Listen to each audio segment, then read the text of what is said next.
Shalom bien-aimés, bienvenue sur notre page Pas un passant Dieu.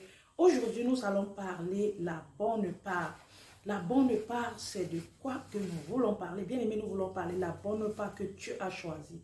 Chacun de nous dans la vie a un choix à faire, un choix qu'il doit se donner. Sa bonne part, c'est laquelle? Est-ce que tu as pris le bon côté? Est-ce que tu as pris la bonne décision? Est-ce que tu as choisi le meilleur chemin? C'est de cette bonne part-là que nous allons parler aujourd'hui. Si tu n'étais pas encore abonné sur la page, je t'invite à le faire. Et si tu es déjà abonné, je t'invite à partager et à liker.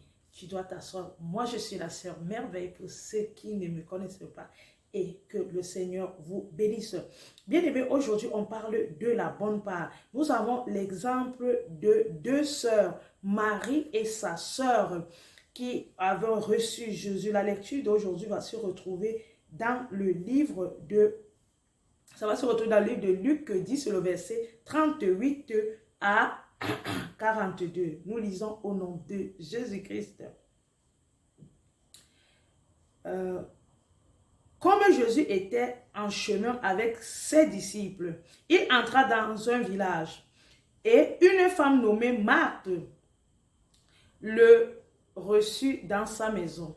Elle avait une sœur nommée Marie qui, s'étant assise au pied du Seigneur, écoutant sa parole. Marthe, occupée à des divers soins domestiques, survient et dit, « Seigneur, cela ne te fait rien que ma sœur me laisse seule pour servir. Dis-lui donc de m'aider. » Le Seigneur lui répondit, « Marthe, Marthe, tu t'inquiètes et tu t'agites pour beaucoup de choses. Une seule chose est nécessaire. Marie a choisi la bonne part que ne la sera point ôtée. » Bien-aimés, ici nous voyons cette merveilleuse histoire des deux sœurs, une qui ont décidé, qui est la sœur, la grande sœur avec la maison, je pense que Marthe était la grande sœur, qui a reçu Jésus-Christ dans sa vie, dans sa maison. Et dans cette maison, il y avait sa sœur. Sa sœur a préféré d'aller suivre l'enseignement pendant qu'elle s'inquiétait, elle s'occupait, elle se préoccupait des tâches domestiques. Bien aimé, j'aimerais te dire qu'il s'agit aussi de toi et de moi. Nous sommes deux personnes. Ça veut dire que les deux décisions qu'on a, c'est de toi à moi. Le côté de Marc ou le côté de Marie. C'est de quel côté tu es. Celui-là qui est occupé et inquiet ou celui-là qui est au pied de Jésus. Bien aimé, nous trouvons aujourd'hui, ou nous voyons aujourd'hui, beaucoup de chrétiens sont du côté de Marthe. Beaucoup de personnes ont Jésus-Christ dans la maison. Beaucoup de personnes vivent dans une relation, dans une église. Ils vivent d'une relation avec des autres frères. Mais au cœur de, au-dedans de ce qui les occupe, ce n'est pas le Jésus pour écouter l'enseignement, mais au contraire, c'est leur tâche domestique. Au contraire, c'est les désirs de la chair. Ils sont inquiets. Ici, le Seigneur dit, tu t'inquiètes et tu t'agites pour beaucoup de choses. Beaucoup de nous s'occupons aujourd'hui de beaucoup de choses. Beaucoup de nous s'inquiétons pour beaucoup de choses. On se coupe pour avoir le mari. On s'inquiète pour avoir de l'argent. On s'inquiète pour avoir des voitures. On s'inquiète pour avoir des maisons. On s'inquiète pour avoir ceci. On s'inquiète pour le travail et autres. Mais on ne s'inquiète pas pour notre vie éternelle. On ne s'inquiète pas pour la soif de la méditation de la parole de Dieu. Bien aimé, j'aimerais te dire de quel côté tu es. Le côté de l'inquiétude ou le côté pour suivre la parole. Ici, il nous dit, Jésus dit à Alvin, une seule chose est nécessaire. Une des choses qui est nécessaire, mon frère, ma soeur, c'est avoir Dieu dans ta vie. C'est de marcher avec Dieu dans ta vie. C'est d'être attaché avec Dieu dans ta vie. C'est ce que Marie a fait. Elle a décidé de laisser tout et de suivre Dieu. Parce que ce qu'on ne peut pas t'ôter, c'est ça. La bonne part, l'enseignement de Dieu. Dieu dans ta vie, personne ne pourrait te l'ôter. Dieu dans ta vie, personne ne pourrait changer. Mais le travail, on peut te l'ôter. Ton téléphone, on peut te l'ôter. Ton mariage, ça peut finir. Tout ce que tu mets en priorité, que Dieu peut finir. Mais Dieu reste le même. Alors, mes bien-aimés, pourquoi continuons-nous à nous attacher autant aux choses de ce monde et non de prendre la décision de suivre réellement Jésus-Christ dans notre vie? Bien-aimé, tu n'as pas besoin de beaucoup de choses. Ce que tu as besoin pour ta vie, c'est Jésus-Christ. Bien-aimé, beaucoup de nous avons Jésus dans la maison. On va chercher la solution chez le marabout. Beaucoup de nous avons Jésus-Christ autour de nous. On nous présente Jésus, mais on ne veut pas l'enseignement de Jésus. On veut l'enseignement des hommes. On est attaché à la créature plus qu'au Créateur. On préfère marcher avec les créatures. On préfère faire confiance aux créatures. On préfère adorer des créatures et non le Créateur. Marthe n'a pas cherché des choses, Marie autant pour moi, n'a pas cherché des choses, elle a tout laissé pour Dieu. Est-ce que tu es prêt de tout laisser pour Dieu? Est-ce que tu es prêt de rester attaché à Dieu? Est-ce que tu es prêt de rester assis pour Dieu? Est-ce que tu es prêt d'être au pied de Dieu? La question que j'aimerais te poser, tu es assis de quel côté? Tu es avec qui? Tu es du quel côté? Le côté de Marthe ou le côté de Marie? Tu fais aussi partie des gens qui ont reçu Jésus et qui ne vivent pas une vie de Christ. Beaucoup de nous disent, je suis chrétien, j'ai Jésus-Christ dans ma vie, j'ai donné ma vie à Dieu, mais il continue à rayonner le monde, il continue à glorifier le monde. Est-ce que tu es au pied de Jésus ou tu es au pied de ton inquiétude?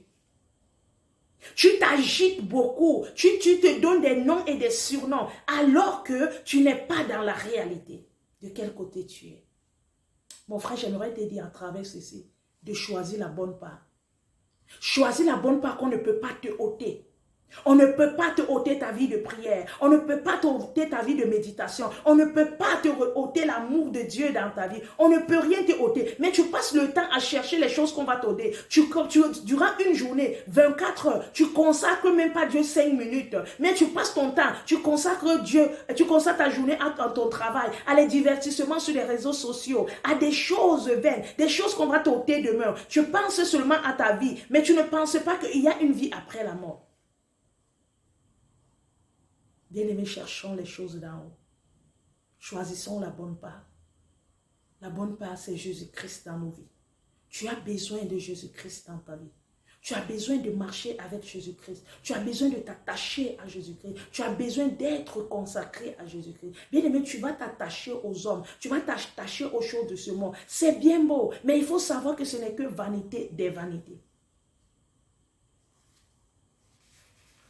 Marie a choisi la bonne part qui ne lui sera point ôtée. Marie a choisi la bonne part qui ne lui sera jamais ôtée. En aucun jour, personne ne peut ôter parce que l'enseignement qu'elle reçoit, la grâce de Dieu qu'elle reçoit, les bénédictions de Dieu qu'elle reçoit, ça dépasse les tâches domestiques. Ça dépasse tes préoccupations. Il y a des gens, ils vivent la vie des problèmes. Ils vivent des problèmes. Ils pensent qu'en faisant tous leurs efforts, ils vont trouver la solution seuls. Il n'y a pas de solution sans Dieu. Toutes les solutions que tu peux avoir et toutes les bonnes solutions sont avec Dieu. Alors, et de t'occuper, de t'inquiéter, de penser que tu ne peux pas avoir la solution. Mais j'aimerais te dire qu'avec Dieu, tu prendras les bonnes décisions. Avec Dieu, tu auras une très bonne marche. Avec Dieu, tu auras une très bonne vision. Avec Dieu, tu aurais une très grande crainte. Mon frère, moi, c'est choisis la bonne part. Choisis le bon côté. Choisis la bonne personne. Et je te propose de choisir Jésus-Christ. Tu ne serais pas dessus dans ton choix. Tu ne serais plus confondu. Tu ne serais plus celui-là qui est en arrière. Parce que quand tu choisis le monde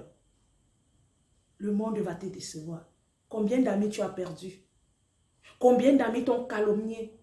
Combien de travail tu as changé? C'est parce que tu as toujours choisi le côté où on va te ôter. On va te ôter quand on veut. Voilà pourquoi le monde conditionne. Voilà pourquoi le monde change de stratégie pour te séduire. Mais j'aimerais te dire, Dieu t'aime tel que tu es. Choisis la part comme Marie a fait. S'asseoir au pied de Jésus. S'asseoir et apprendre. S'asseoir et connaître. S'asseoir et croître. Parce que c'est ça qui est bon. Ne laisse pas ton corps te tromper. Je suis beau, je suis belle. Ce n'est qu'une enveloppe. Cette enveloppe-là te serait ôtée. Choisis la bonne part. Si tu es vivant encore aujourd'hui, c'est parce que Christ veut que tu te repentes. Si tu es encore aujourd'hui, c'est parce que Christ... Si tu es en train de suivre cette vidéo, c'est parce que Christ veut que tu te repentes. Christ veut que tu changes ta conduite et que tu choisis la bonne part. Beaucoup de nous avons choisi des mauvaises parts, excusez-moi. avons choisi des mauvaises parts, on s'est retrouvé dans des mauvais endroits, des mauvais moments. Maintenant, à partir de ce moment que tu es en train de m'écouter, j'aimerais te dire de choisir la bonne part. La bonne part, c'est Jésus-Christ. Marche avec Jésus-Christ. Attache-toi à Jésus-Christ. Sache qu'il est mort pour toi. Il est mort, il a donné sa vie pour toi. Aucune maladie, aucun péché, aucune chose sur cette terre ne peut mourir pour toi. Mais Jésus-Christ est mort crucifié pour que tu sois libre, pour que tu ne sois plus esclave du péché, pour que tu ne sois plus esclave de la maladie, mais pour que tu aies la bonne part. Il y a de la joie dans la présence de Dieu. Il y a de l'amour dans la présence de Dieu. Il y a de la grandeur dans la présence de Dieu. J'aimerais te dire, mon frère, j'aimerais te dire, ma soeur, choisis la bonne part. Et la bonne part, c'est Dieu dans ta vie. J'espère que cet enseignement va t'aider. Ce verset va t'aider, va t'édifier. Entre ces deux sœurs-là, tu vas te trouver que tu vas choisir rester au pied de Jésus. Que tu ne dois pas t'inquiéter. Tu ne dois pas t'agiter sur les choses de la terre. Elles ne sont que passagères. Même nous sommes passagères. Nous pouvons nous dire dans Ecclésiaste, il y a un temps pour tout. Il y a un temps pour toute chose, un temps pour naître, un temps pour mourir. Même toi, il y a un temps que tu es né, un temps que tu dois mourir. Mais avant que cette mort n'arrive, il faut que tu aies déjà choisi ta bonne part. Est-ce que tu choisis? Est-ce que si la mort vient maintenant, ça va te trouver de quel côté? C'est quel choix tu t'es fait? Qu'est-ce que tu as choisi? Tu as choisi la paresse, l'impudicité, les commérages, la méchanceté, l'agressivité. C'est quoi ta part que tu as choisi? Quelle est réellement ta bonne part que tu as faite? Quelle est ta part? De quel côté on te trouve, mon frère? Si Jésus-Christ revient maintenant, il te trouvera où? Je t'invite, mon frère, à choisir la bonne part. Choisis Jésus-Christ. Il est dans ta maison. Il est là maintenant que tu es en train de l'écouter. Mais il faut simplement que tu l'ouvres ton cœur. Tu l'acceptes et tu le laisses entrer dans ta vie. Tu le laisses guider ta vie. Arrête de te tromper. Arrête de te mentir, de dire je suis chrétien. Être chrétien, ce n'est pas de porter la Bible. Être chrétien, ce n'est pas d'appartenir à une nomination. Ce n'est pas d'être baptisé dans l'eau. Ce n'est pas avoir le plus grand titre ou bien ceci, non. Ou habiter la plus grande synagogue. Être chrétien, c'est de vivre selon la volonté de Dieu. Mais est-ce que si Jésus-Christ vient maintenant, est-ce qu'il te trouvera que tu vis dans sa volonté? Est-ce qu'il te trouvera que tu es en train de marcher selon sa volonté? Est-ce qu'il te trouvera que tu rayonnes sa gloire? Être chrétien, c'est de rayonner Christ de début de ta chevelure de la tête jusqu'aux orteils des pieds. La vie de Christ, la vie en Christ est une vie qui se vit chaque minute, chaque seconde. Celui qui a choisi cette bonne part-là, il a le salut, il a la vie éternelle. Alors mon frère, alors ma soeur, le choix reste à toi. De quel côté tu es? Le côté de Marthe ou le côté de Marie? Le choix te revient. Que le Seigneur te bénisse. Et j'espère que tu feras le bon choix. Ne l'oublie pas. Tout ce que l'homme aura sémé, il le moissonnera. Si tu sèmes le mauvais côté, tu vas moissonner le mauvais côté. Si tu sèmes le bon côté, tu vas moissonner les bonnes récoltes. Que Dieu te bénisse. Shalom.